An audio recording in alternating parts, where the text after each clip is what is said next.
ঝিমিয়ে পড়েছে বিএনপির 11টি অঙ্গ ও সহযোগী সংগঠন। বছরের পর বছর মেয়াদ উত্তীর্ণ কমিটি দিয়ে চলছে 8টি সংগঠন, আর এতেই সংগঠনগুলো নিষ্ক্রিয় হয়ে পড়ছে বলে জানান নেতারা। আর যে কটি সংগঠনের কমিটি রয়েছে তারাও রাজপথের আন্দোলনে অনুপস্থিত। খালেদা জিয়া ভয় নাই, রাজপথ ছাড়ি নাই, এই কথায় আমি বিশ্বাসী নই। রাজপথ ছাড়ি নাই বলে ভুল হবে। এই স্লোগানগুলি দয়া করে আর দেবে না, ভালো স্লোগান শেখো। একসময় বিএনপির আন্দোলন সংগ্রামের মূল ভাগে ছিল ছাত্রদল, আর এখনকার অবস্থা স্পষ্ট বিএনপি চেয়ারপারসনের বক্তব্যে। তবে খালেদা জিয়ার এ মন্তব্যকে শাসন হিসেবে দেখছেন সংগঠনটির নেতারা। এটা পরিবেশ পরিস্থিতির কারণে উনি আমাদেরকে ছেলের মতো মনে করেন, আমাদেরকে উনি শাসন করেছেন।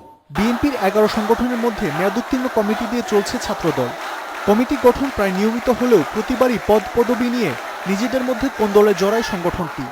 ওই কারণে কোনো প্রতিবন্ধকতা সেটা আমরা মনে করি না। আমরা মনে করি যে সরকার দলীয় যে শাসন, এই শাসনের অপব্যবহারের কারণেই ছাত্র রাজনীতি, শুধু ছাত্রদল না, যে কোনো ছাত্র সংগঠনেরই তাদের রাজনৈতিক কর্মসূচি পালন করতে ব্যাহত হচ্ছে এবং অতীতের মতো তারা করতে পারছে না।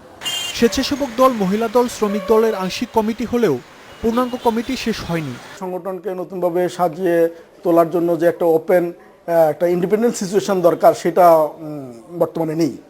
তারপরেও প্রতিকূল পরিস্থিতির মধ্যে দিয়েই কাজ করতে হবে।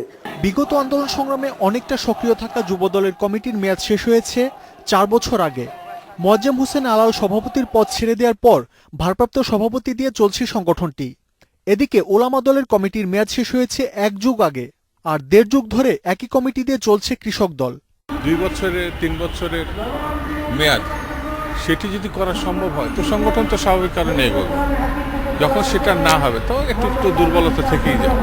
কেন্দ্রীয় নেতাদের নিষ্ক্রিয়তা এর জন্য দায়ী বলছেন রাজনৈতিক বিশ্লেষকরা। সব ঘুমায় আছে, যখন তাদের নেতারা যদি ঘুমায়, তার কর্মীরাও ঘুমায়, সেটাই নিয়ম। এখনও তারা জিয়াউর রহমানের নাম ভাঙানো, খালেদা জিয়ার নাম ভাঙানো, তাই আছে সেখানে।